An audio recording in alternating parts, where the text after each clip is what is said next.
Bom dia, vamos hoje apresentar a segunda aula teórica da unidade curricular de Introdução aos Sistemas de Informação Geográfica no âmbito do mestrado ou do curso de mestrado em Sistemas de Informação Geográfica da UTAD.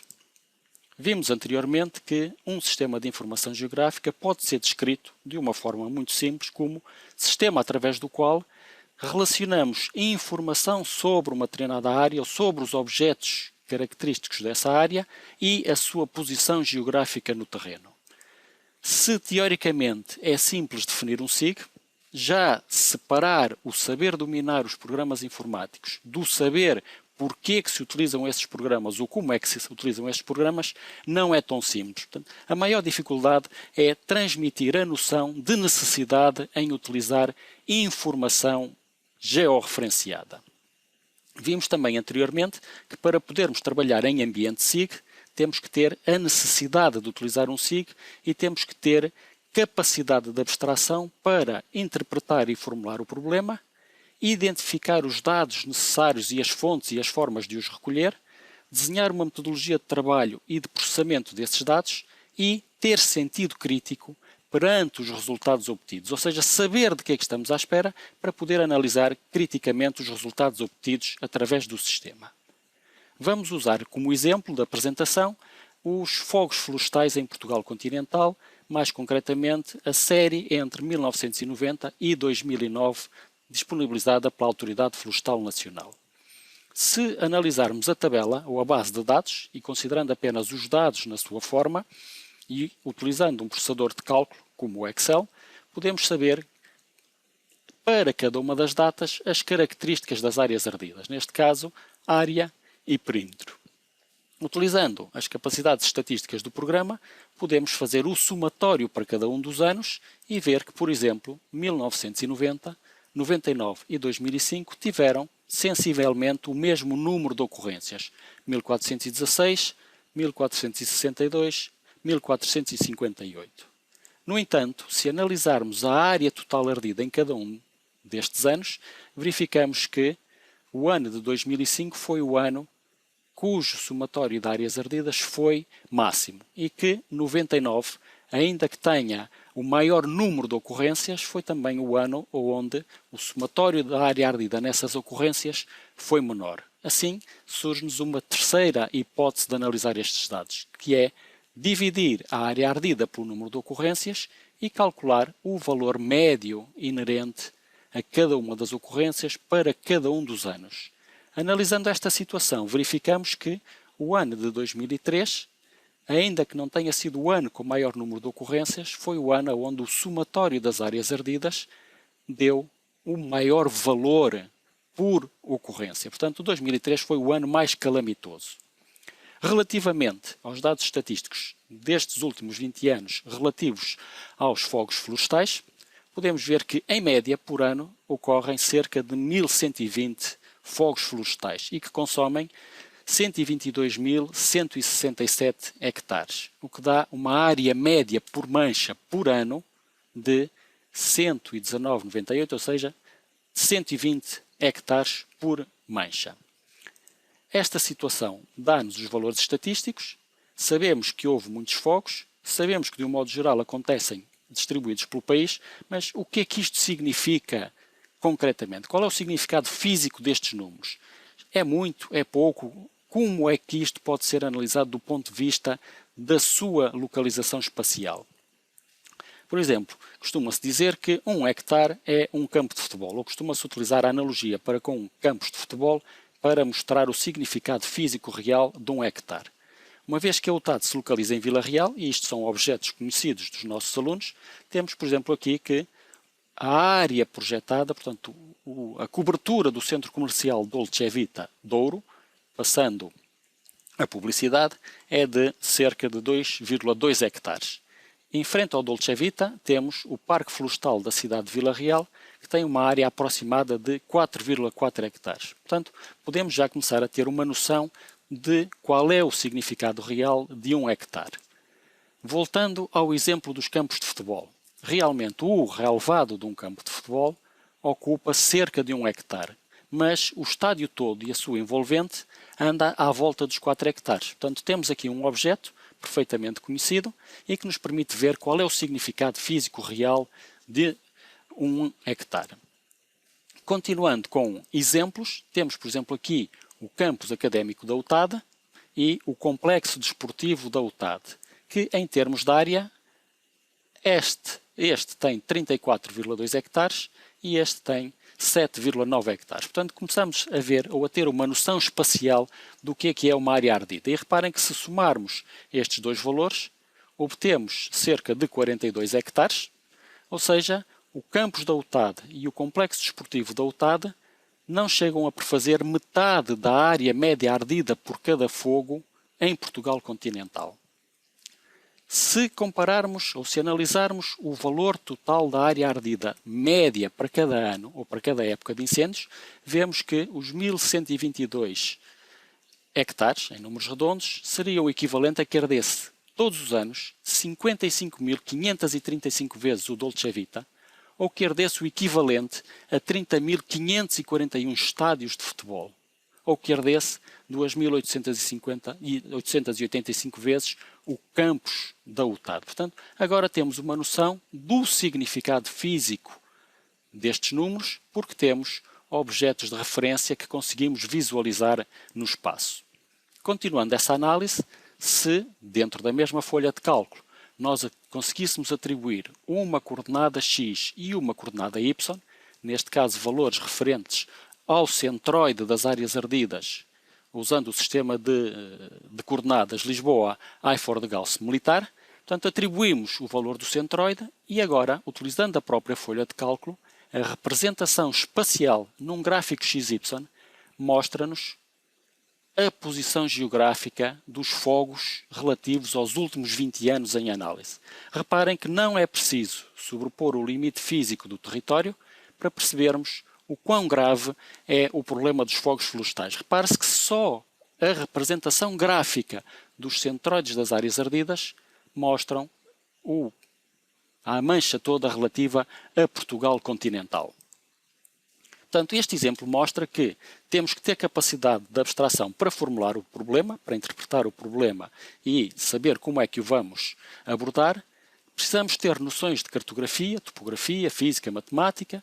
Temos que ter uma noção sobre a terra, sobre a trigonometria. Portanto, temos que ter uma série de conhecimentos prévios para podermos utilizar devidamente a tecnologia dos sistemas de informação geográfica. Continuando a analisar os fogos, podemos fazer, por exemplo, a representação gráfica da área ardida em cada um dos anos. E aqui começamos a ver uma situação de dente de serra, ou seja, anos de máximo e anos de mínimo. Se analisarmos agora o número de manchas ardidas, podemos verificar que o número de ocorrências não é tão distintivo quanto a área ardida. Se relacionarmos os dois acontecimentos e calcularmos a área média ardida por mancha, podemos verificar de uma forma nítida uma situação de representação gráfica de dente de serra e podemos ver que temos situações de máximo a cada 10 anos, situações de mínimo também a cada 10 anos, aproximadamente, e que entre cada máximo e cada mínimo decorre um período de aproximadamente 5 anos. Vemos que, infelizmente, 2013, que não está aqui representado, foi outra vez um ano de máximo, o que faz confirmar esta situação de que os fogos em Portugal continental têm um período de recorrência de 10 anos. Se agora, em vez de analisarmos a posição geográfica dos centroides, analisarmos o perímetro de cada uma das manchas florestais, isto já agora em ambiente SIG, e utilizando apenas os fogos florestais ocorridos na região norte do país, podemos ver que mais do que a área florestal foi a área ardida, ou seja, o valor total da área ardida, 1.202.976 hectares, prefazem uma superfície superior à área florestal. Isto significa que ou ardeu a área toda, o que não é verdade porque nós continuamos a ver árvores no território, ou há áreas que arderam mais do que uma vez. Uma vez que estamos a analisar apenas os fogos na região norte, vamos verificar se a região norte assume um papel semelhante aos fogos a nível nacional. E verificamos que, em termos de área ardida, a região norte acompanha o percurso da área nacional e que, em termos de manchas ardidas, ou seja, de número de ocorrências, também acompanha esses percursos. Verificamos que os períodos de 10 anos anteriormente referidos também são verificados apenas na região norte, ou seja, podemos fazer o estudo para a região norte e analisar o problema dos fogos florestais. Analisando agora os valores médios anuais e considerando a região norte relativamente ao total, podemos verificar que a área ardida na região norte é muitas vezes superior à metade da média nacional e que, em termos do número de ocorrências, mais de metade das ocorrências se verificam na região norte. Isto significa que a região norte é particularmente afetada pelo problema dos fogos florestais. E assim, analisando em ambiente SIG e utilizando uma rotina em ambiente de Sistema de Informação Geográfica, ou seja, a união de todos os fogos ocorridos entre 90 e 2009, podemos verificar que 60,54% da área, nos últimos 20 anos, ardeu pelo menos uma vez. E que 26% desta área já ardeu 2 vezes nos últimos anos. E que 9% ardeu 3 vezes e 3% ardeu 4 vezes. Podemos verificar que há zonas que, ainda que do ponto de vista de percentual não tenham significado, há zonas que arderam pelo menos 9 vezes nos últimos 20 anos. Passando agora à análise da cobertura do solo, e para isso vamos utilizar a Corine Land Cover de 90 e a Corine Land Cover de 2006. Informação disponibilizada gratuitamente no site ou na página do Instituto Geográfico Português. Portanto, se atendermos à legenda e analisarmos as duas figuras, o que salta mais à vista é que o crescimento urbano sofreu um acréscimo significativo em termos de área. Repare-se, por exemplo, que a zona do Porto e do Grande Porto cresceu, é perfeitamente visível. A zona a sul do Douro também cresceu muito. Veja-se, por exemplo, aqui Braga, a diferença entre 90 e 2006, e veja-se, por exemplo, que Vila Real e Bragança em 90 apareciam discretamente e agora nota-se perfeitamente a posição geográfica de Vila Real e de Bragança. Também se nota, atendendo a este verde mais escuro, que a mancha florestal em 90 era significativamente superior à mancha florestal em 2006. Se cruzarmos as áreas ardidas, ou seja, se interceptarmos os polígonos das áreas ardidas com os polígonos da Carta de Uso e Ocupação do Solo, a Corine Land Cover, podemos verificar que nos últimos anos, ou nos últimos 20 anos, a maior parte da área ardida consumiu essencialmente floresta, quer de folhosas, como o carvalho, por exemplo, ou o eucalipto, ou de resinosas, como o pinheiro bravo, e que a área florestal diminuiu, mas a área de mato, quer em situações densas, quer dispersas, aumentou drasticamente, assim como também aumentou a área afeta às infraestruturas humanas, como há bocado mostramos na análise gráfica daqueles dois mapas. Portanto, isto significa que nos últimos 20 anos a área de mato aumentou drasticamente, a área relacionada com infraestruturas humanas também aumentou, isso é um sinal de que o país cresceu, pelo menos do ponto de vista da ocupação e de infraestruturas, mas a agricultura e as florestas diminuíram neste diferencial de tempo.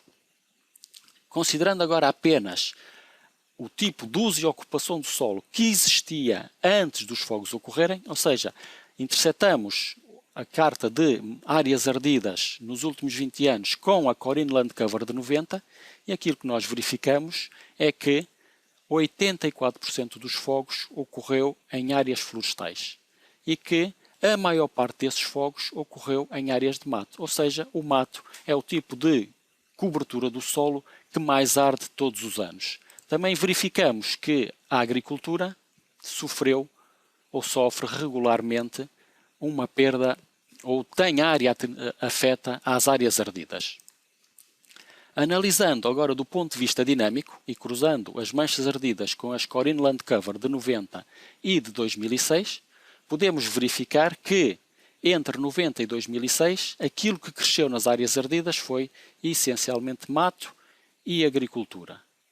E aquilo que ardeu foi essencialmente mato e agricultura. Ou seja, o problema dos fogos florestais em Portugal está essencialmente associado ao mato e à agricultura. Sabemos que o fogo é muito utilizado em ações de limpeza na agricultura e muitas vezes são essas ações de limpeza que dão origem a fogos que depois se passam à zona de mato e, por simpatia e por contacto direto, acabam por nos consumir a floresta. Portanto, vimos através deste exemplo a importância da informação georreferenciada e o aumento de poder de estudo e de análise que essa georreferenciação nos traz.